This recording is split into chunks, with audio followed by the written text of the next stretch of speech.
ఎన్నికలకు ముందు పాదయాత్ర చేసి ప్రజల మన్ననలను పొందిన నాయకుడు మంత్రి నారా లోకేష్ అని Telugu Desam party Kakinada rural coordinator పిల్లి సత్యనారాయణమూర్తి మాజీ ఎమ్మెల్యే పిల్లి అనంతలక్ష్మిలు పేర్కొన్నారు. వలసపాకలోని తమ నివాసంలో టీడీపీ నాయకులు కార్యకర్తలు అభిమానుల మధ్య మానవ వనరుల అభివృద్ధి, ఐటీ, ఎలక్ట్రానిక్స్ కమ్యూనికేషన్ శాఖ మంత్రి, తెలుగుదేశం పార్టీ జాతీయ ప్రధాన కార్యదర్శి నారా లోకేష్ పుట్టినరోజు సందర్భంగా కేక్ కట్ చేసి పంచిపెట్టారు. ఈ సందర్భంగా మంత్రి నారా లోకేష్ కు పుట్టినరోజు శుభాకాంక్షలు తెలిపారు.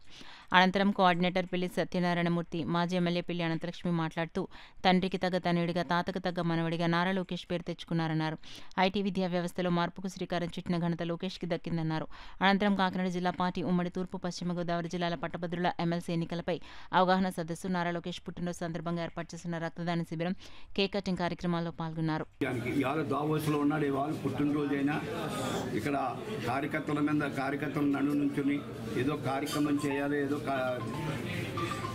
మీటింగ్లు పెట్టాలి, ఉత్సవాలు చేయాలన్న కార్యక్రమం లేకుండా ఇక్కడ లేకుండా తన తండ్రితోటి పాటు ఇవాళ దావోస్ ఏంటంటే ఈ రాష్ట్రాన్ని అభివృద్ధి చేయడానికి తన పుట్టినరోజును కూడా లెక్క చేయకుండా అక్కడ కూర్చుని వాళ్ళు అనేక రకమైన పారిశ్రామికతలతో కనబడుతున్నాడంటే భవిష్యత్తులో ఒక మంచి నాయకుడై ఈ రాష్ట్రానికి మేము ఉన్నాం. మా కుటుంబాలు మేము ఏవైతే ఉన్నామో నందమూరి కుటుంబాలు కానీ, నారావారి కుటుంబాలు కానీ ఈ రాష్ట్ర ప్రధానికానికి ఎప్పుడూ కూడా మేము ఏ ప్రమాదం వచ్చినా కార్యకర్త విషయంలో కానీ, రాష్ట్రం విషయంలో కానీ ఏమొచ్చినా మా కుటుంబం, మా మంత్రివర్గం, మా ప్రభుత్వం మేము నిలబెడతామన్న భరోసా ఇచ్చిన నాయకుడు లోకేష్ బాబు. భవిష్యత్తులో ఇంకా మంచి పదవులు రావాలి, ఆరోగ్యంతో ఎప్పుడూ కూడా ప్రజల మధ్య నుండి ప్రజలు మంచి పేరు తెచ్చుకోవాలని ఆ భగవంతుడు దీవించాలని, అలాగే సుభాష్